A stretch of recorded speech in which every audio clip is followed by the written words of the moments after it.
Terlihat petugas dari Secufindo tengah memeriksa cerobong asap pada mesin insinerator di TPS 3R Anugerah Siringgit, Kecamatan Rancasari, Kota Bandung. Pemeriksaan dilakukan untuk mengecek baku mutu emisi yang dikeluarkan mesin insinerator. Analisis kimia Secufindo Aceng Kurnia mengatakan, dari hasil pengujian di lapangan emisi yang dikeluarkan oleh mesin insinerator di TPS 3R Anugerah Siringgit berada di bawah ambang baku mutu. Secara kasat mata, seharusnya mesin tersebut lulus uji emisi. Untuk hasil sih bagus, Pak. Paling nanti kita nunggu hasil yang nanti untuk di lab. Karena kan nanti untuk yang parameter insinerator itu kan ada yang bisa masih di lapangan, ya memang harus ke lab, proses lab gitu ya. Nanti yang kita lihat aja untuk yang proses labnya mudah-mudahan juga bagus gitu. Karena untuk yang proses tadi bisa langsung dikonversi itu bagus banget. Hasilnya masih bagus banget, masih di bawah baku mutu banget lah. Masih di bawah. Oh, jauh ya di bawah. Jauh, masih jauh. Itu tuh yang di tes itu tadi kandungan apa aja sih, boleh tahu? Jadi kalau untuk yang barusan langsung dites untuk yang CO, terutama oksigen pasti ada kan ya. Kita jadi sebelum kita masuk ke perhitungan itu kita harus cek dulu yang oksigennya, Pak. Oksigennya kita harus sebisa mungkin harus bisa mencapai di bawah 11% ya, 1%. Harus di bawah 11% gitu, itu kemungkinan bisa bagus. Tapi kita juga lihat nanti parameter yang lain, ada CO. Nah, ya biasa di insinerator itu yang paling bermasalah CO-nya, karbon monoksida. Nah, jadi untuk yang gas yang lain seperti NOx ya, kemudian SO2 kebanyakannya biasanya bagus, tapi yang CO-nya biasa sering bermasalah. Nah, kebetulan untuk yang di sini alhamdulillah bagus.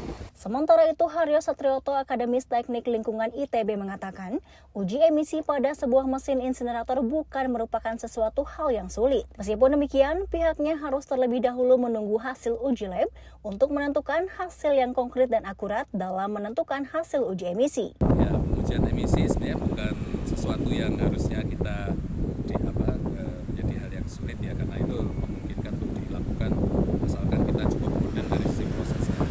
Yang jadi kendala biasanya memang kita memastikan bahwa proses yang dilakukan di dalam apapun bentuk teknologi pengolahan thermal ya, apakah itu insinerator, pirolisis, biogas, mungkin nanti ada RDF atau PLTSA gitu ya, itu adalah proses yang dilakukan memang seharusnya. Dan kondisi yang ada saat itulah saat semua itu cukup stabil, normal operasi, kemudian emisi itu baru dilakukan pengujian. Pengelola TPS 3R Anugerah Siringgit Kecamatan Rancasari, Ujang Siringgit menjelaskan, pihaknya sengaja mengumpulkan berbagai pihak yang kompeten dalam melakukan uji emisi di TPS 3R Anugerah Siringgit. Hal tersebut dilakukannya untuk mengetahui hasil uji emisi dari mesin mota yang dikelolanya secara objektif tanpa manipulasi. Harapannya untuk Kota Bandung itu jangan ditutup kota itu. Pertama, sumber daya manusianya sudah diperhatikan, hingga kualitas orangnya. Terus kalau masalah sampah tidak ada lagi solusi selain dimusnahkan. Masalah terkait dengan emisi, kita kan punya profesor, kita kan punya universitas. Kenapa tidak membuat tuh cerobong untuk menjaring emisi yang berbahaya di atas? Dan saya orang di lapangan yang paling berbahaya itu B3 yang masuk ke mota. Itu diantaranya.